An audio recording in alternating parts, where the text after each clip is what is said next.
Okay, well that hasn't loaded up properly. Anyway, this is the front page, the home page of consciousazine.com. So I'm the site creator here. And anyway, we're going to be discussing this article. You know, firstly I'd like to say I'm glad someone's written this article. I think it's this guy here. I'm not sure if that's his name and this is who's written it. I think it might be. I'm not sure if he's referring to someone else or if that's him. So anyway, we're going to be discussing this article because I don't know. There's a lot in there that can be discussed and can be deeper seen into. So let's get into it then. Does the spiritual have a place in permaculture? So let's start from here. I personally often feel frustrated that too many permaculturalists are mixing subjective spirituality, metaphysical, religious elements into their courses and are thereby helping to ensure permaculture is relegated to the periphery rather than, as desperately needs to happen, being taken up in a broad scale by all people everywhere, regardless of their culture and preferred belief system. Now, one thing I'd like to say on that in agreement is some people who follow my work have heard me say, you know, I say similar things along the lines of, you know, the indigo thing, that nomenclature of indigos and crystal children and all this stuff. And I always say, you know, if you want to bring it into the mainstream, you've got to make it a little less esoteric. You've got to sort of, you know, some people might say ground it out a little.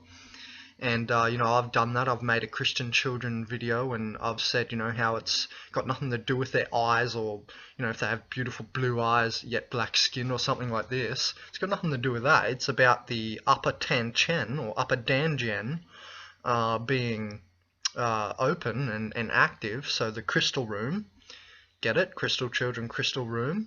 You know, the third eye, the single beam of light of the light body. Anyway, so I always sort of say the same thing. And last night, you know, just before bed I found this article and I sort of wrote out a few things I wanted to say. I partly agree with this article just in the sense that I see what they're seeing and I run into it very often myself. I call it the New Age airheads.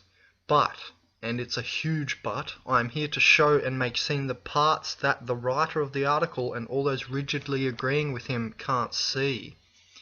Because my name's Benjamin Kallenberg, or Obi Ben Kalnobi, and I penetrate deep into matter. Just watch if you don't believe me.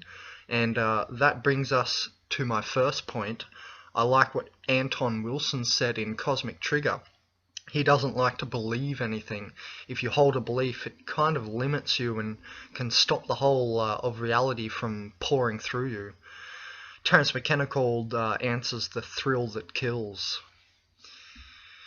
Now, it's most notable to, we'll come back to that, actually. So let's keep going. We'll just go through this article.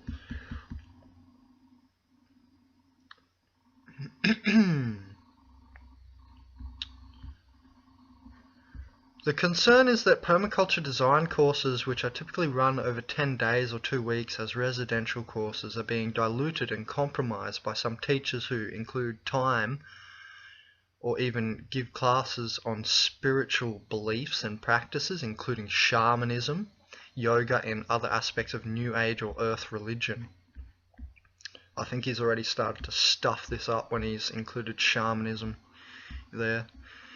Apart from just taking up time, the alienating some people, McIntosh also makes the excellent point that this kind of New Age spirituality that is clearly so strongly connected with permaculture is potentially just one of many interpretations, and if permaculture aims to be inclusive, which often one of the justification for being open to New Age stuff, it would also need to embrace and facilitate every other spiritual and religious belief under the sun, from Islam to Mormonism. Now, I think he's totally stuffed up there. To side shamanism with Mormonism and Islam, this is it's not on. Like he clearly doesn't understand it well enough.